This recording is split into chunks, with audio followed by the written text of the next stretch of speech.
గత 8 నెలలుగా జీతాలు చెల్లించట్లేదని జీడబ్ల్యూపీ సిఐటియు ఆధ్వర్యంలో గ్రామ పంచాయతీ ఉద్యోగ కార్మికులు సిద్దిపేట కలెక్టరేట్ను ముట్టడించారు. పన్నుల వసూల్లో రాష్ట్రంలోనే నెంబర్ 1గా ఉన్న సిద్దిపేట జిల్లాలో ఈ పరిస్థితి రావడం బాధాకరమన్నారు. 15 రోజుల కిందట జీతాలు చెల్లించమని కలెక్టర్ ఆఫీస్ ఎదుట ధర్నాకు దిగితే జీతాలు చెల్లిస్తామని ఏఏఓ హామీ ఇచ్చారని గుర్తు చేశారు. కేవలం 1 నెల జీతాలు మాత్రమే చెల్లించి చేతులు దులుపుకున్నారని ఆగ్రహం వ్యక్తం చేశారు.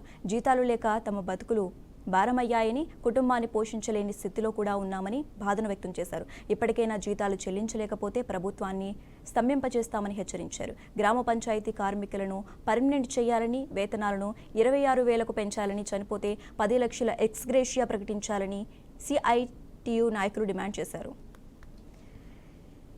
గ్రామ పంచాయతీ కార్మికుల సమస్యలు పరిష్కారం చేయాలనేసి, గతంలో ఇచ్చిన హామీలను అమలు చేయాలని, పెండింగ్ వేతనాలను విడుదల చేయాలని పోయిన నెల 19 రోజు ధర్నా చేస్తే కలెక్టర్ ఏవో గారు వచ్చి మీ సమస్యలను 5 రోజుల్లో పరిష్కారం చేస్తామని హామీ ఇవ్వడం జరిగింది.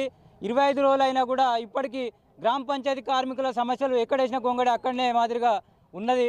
కాబట్టి గ్రామ పంచాయతీ కార్మికులు రెక్కాడితే కానీ డొక్కాడని బతుకులు, చిన్న మధ్యతరగతి బతుకులు. కాబట్టి వీళ్ళకు నెలల తరబడి వేతనాలు ఇవ్వకపోతే ఏ రకంగా బతకాలనేసి ఈరోజు కలెక్టర్ గారిని మాట్లాడి తాడో పేడో తేల్చుకోవడానికి ఈరోజు జిల్లాలో ఉన్న అన్ని గ్రామాల నుంచి గ్రామ పంచాయతీ ఉద్యోగ కార్మికులందరూ కూడా గత 7, 8, 11 నెలలుగా జీతాలు పెండింగ్ లో ఉన్నాయి. వాటిని వెంటనే విడుదల చేయాలి, జీతాలు ఇవ్వాలని చెప్పేసి ప్రధాన డిమాండ్ తోటి ఈరోజు గ్రామ పంచాయతీ ఉద్యోగ కార్మికులందరూ కూడా కలెక్టర్ కార్యాలయం ముట్టడికి రావడం జరిగింది. గతంలోనే కూడా 15 రోజుల కింద కూడా కలెక్టర్ ఆఫీస్ ముందు ముట్టడి చేసినప్పుడు ఏవో గారు జోక్యం చేసుకొని మీ జీతాలందరూ కూడా వేస్తామని చెప్పేసి చెప్పినటువంటి పరిస్థితి.